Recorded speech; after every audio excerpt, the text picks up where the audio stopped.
මගේ මතකයේ හැටියට ඒ 1976 හෝ 77 වසරයි. එකල අද මෙන් රෝද තුනේ මගේ කොළේ රත නොතිබුණි. මාහට තිබුණේ එකල ඉතා ප්‍රසිද්ධ මොරිස් මයිනර් ටැක්සි රථයකි. එහි වහලය කහපාටින් සහ බඳ කළු පාටින් යුක්ත වූ අතර වාහනයට පිටතින් රියදුරු ආසනයේ කවුළු වාසල යන මගියා ගෙවිය යුතු ගාස්තුව දැන ගැනීම සඳහා ටැක්සි මීටරය නම් මීටරයක් සවි කර තිබුණි. එබැවින් මගියෙකුට තමන් යන දුර ප්‍රමාණය අනුව ගණන කතා කර ගැනීමක් අවශ්‍ය නොවුණි.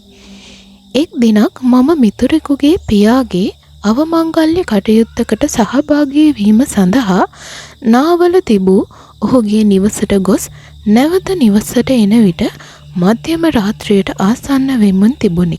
තද කළුවරත් ධාරානිපාත වර්ෂාවත් මැදින් මා පදවාගෙන පැමිණි එවකට ප්‍රචලිතව තිබූ මොරිස් මයිනර් ටැක්සි රථයේ තිබූ වයිෆරය ඉදිරිපස වීදුරුවට වැටෙන වැසි බිඳු ඉවත් කිරීමට තරම් ප්‍රමාණවත් නොවුනි.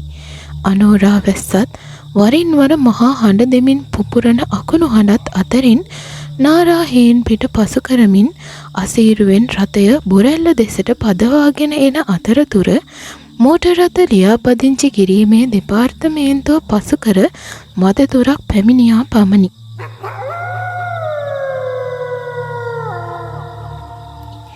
අඩි 4ක් පමණ උස කළුපාට සුනකයෙක් පාරේ දකුණු පසින් මාගේ වාහනයට ප්‍රතිවිරුද්ධ දිශාවට ගමන් කරනවා මෙන් දොටිමි.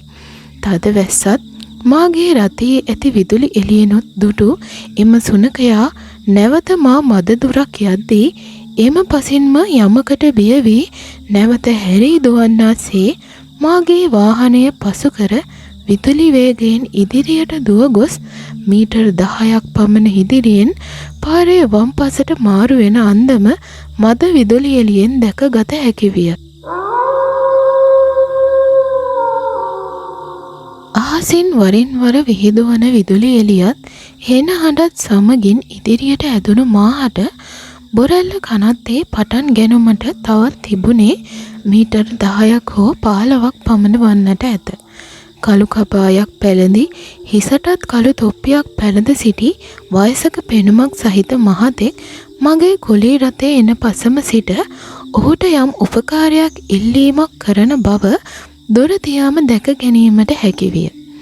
තද වරුසාවත් අකුණු ගැසීමන් නිසා තෙත බරිතව මෙන් සිටි එම වයසක මහතා දැකීමත් උදව්වක් ඉල්ලීමත් නිසා එය මගහැර ඒමට නොහැකිකමටත් වඩා යම් ආදායමක් ගත හැකි බැවින් ඔහු අසලට ගොස් රථය නතර කෙලෙමි. ඔහු මට අතින් සංඥා කරමින් ඔහුව ගෙන යන ලෙස ඉල්ලීමක් කළ බව වටහා ගැනීමට හැකි විය. එසේ හේයින් මම එම මහතාව ඉදිරිපස දොරටුවෙන් ඇතුළට ගැනීමට දොර විවෘත කළ නමුත් කිසිවක් නොකී එම මහතා තමන් විසින්ම පිටපස දොර විවෘත කරගෙන ඇතුළට ගොස් වාඩි වුණි.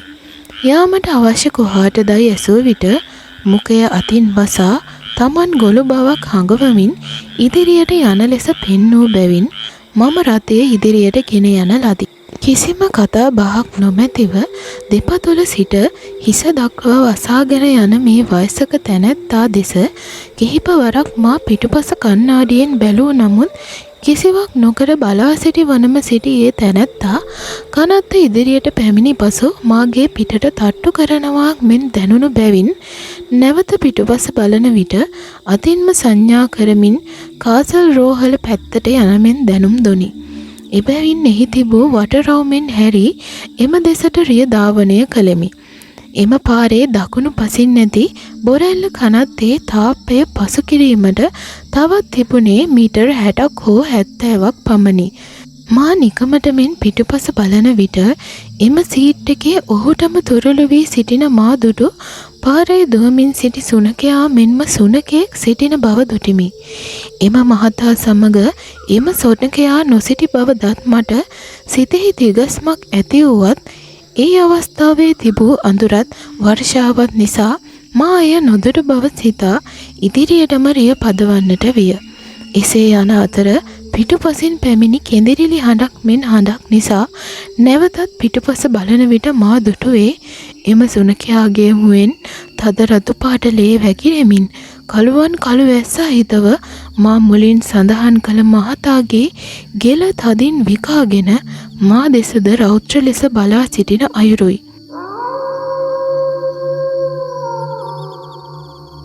එසේම එම වයසක මහතාගේ හිසෙහි තිබූ රෙදි කඩ නොමැති බවත් එයද සුනඛයෙකුගේ හිසට සමාන බවත් ලේ රතු පාටින් තිබූ තියුණු ඇස් මා වෙත හෙලා සිටින අයුරුත් දුටු මට කුමක් වූවාදැයි මටම නොතේරුණි. දැන් සිට මට මතක ඇති අන්දමට මාගේ රථයේ තිරිංග ඉබේ පෑගුණ බවක් මට මතකයේ ඇත. සිහියත් අවසිහියත් අතර සිටි මට ඉබේම මෙන් පාරේ දකුණු පස බැලුව විට කනත්තේ එම පස තිබෙන තාප්පය අයිනේ මා මගදී දුටු අඩි 4ක් පමණ උස කළුපාට සුනඛයා මද වැස්සීම දුව යන අයුරුත් වාහනයේ පිටුපස බැලුව විට එහි කිසිවෙක් නැති බවත් දුටු මම හැකිවෙර යොදා රථයේ ඉදිරියට ගෙන ගොස් නැවතුනේ මාගේ නිවස ඉදිරිපිට බවය. ඊතර පැමිණි මාහට එදින පාන්දර තද උනත් දෙඩවීමක් තිබූ බැවින් කාරණේ වටහාගෙන තිබූ මාගේ දෙමාපියන් යකදුරෙක් හරහා අවශ්‍ය පිළියම් කොට නූලක් මගේ ආරක්ෂාව සඳහා ගෙලවට දමා තිබුණි.